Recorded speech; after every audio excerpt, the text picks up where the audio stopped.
Hi guys, welcome back to my channel. It's so good to be back here in France, and I wanted to just post this video a little bit early because this is a fantastic salad to make for 4th of July weekend. This recipe also happens to appear in my new cookbook. So if you already have your copy, you can find it on page 87. And if you're new to my channel and don't know about my cookbook, here it is, ready for sale. 101 recipes that I think every host should know how to make, including this Orzo Pesto Salad. It makes for a great summer potluck.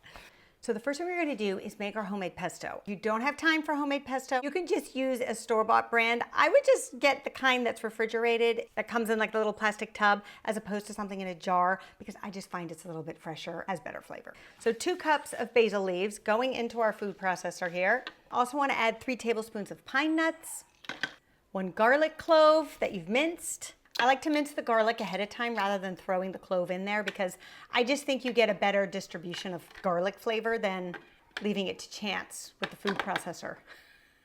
Then you're also going to add 1/2 teaspoon of salt. Then process on high.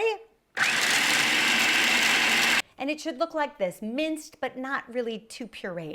Then with the machine running, you're going to add 1/2 cup of olive oil. And just add it a little bit at a time, making sure it's incorporating with the pesto. And about halfway, you can scrape down the bowl, just to make sure everything is combining. There, then you'll have a lovely pesto sauce that you can transfer to a bowl. And then you're going to add 1/4 cup of freshly grated Parmesan cheese.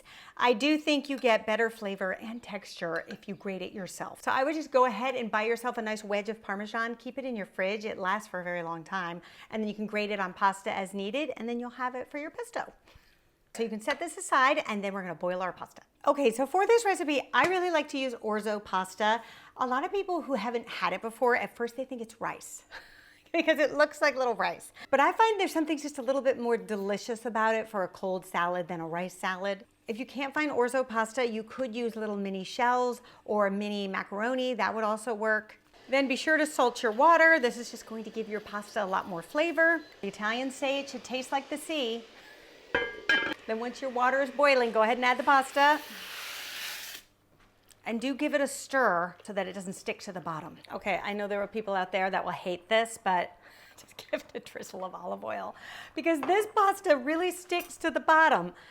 Just look the other way, those people who don't like oil in the pasta water. 10 to 11 minutes and it'll be done. Then once your pasta is cooked and drained, you can transfer it to a large mixing bowl. See how much this makes?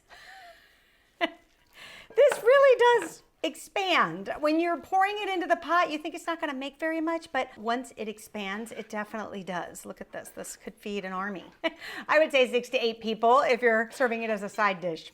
Then we're going to add the pesto sauce right on top. If you are using store-bought, I think this is probably about 1/2 cup. I would just keep adding it until you feel like all of your pasta has been covered, but I would start at 1/2 cup. Okay, then once your pasta is all coated, then we're going to add these delicious little mix-ins to it. You want to add 3/4 cup of sliced sun-dried tomatoes. I also love to add 1/2 cup of pine nuts because the pine nuts are almost the same size as the orzo, and it creates kind of this nice little crunch that's unexpected because it blends in with the orzo so you don't really see it coming. But when it comes, you're so appreciative. So delicious because it's sort of buttery and crunchy. What really makes this salad so delicious and summery are the sugar snap peas. For some reason, I could not find them here in France, and I could only find these snow peas. Snow peas are just flatter than a sugar snap pea, which is a little bit more oval and kind of fatter, a little bit more flavor, but these are still good. Okay, now for the cheese. Years ago, I used to make this salad with small pearl mozzarella, but my husband started putting goat cheese in this salad, and we went back and forth on which is better. I totally think he's right with the goat cheese. So if you don't like goat cheese, stick with the mozzarella, but if you want to try it with the goat cheese, I highly recommend it. And then a just finishing touch is a little bit of julienne basil on top, just to make it super pretty and extra summery. I hope you guys give this one a try and let me know what you think. And if you haven't had a chance to purchase the cookbook, the link is in the description. There's a ton of wonderful summer recipes in here, as well as recipes to last throughout the year. All right, you guys, I'll see you back here next time. Until then, bye.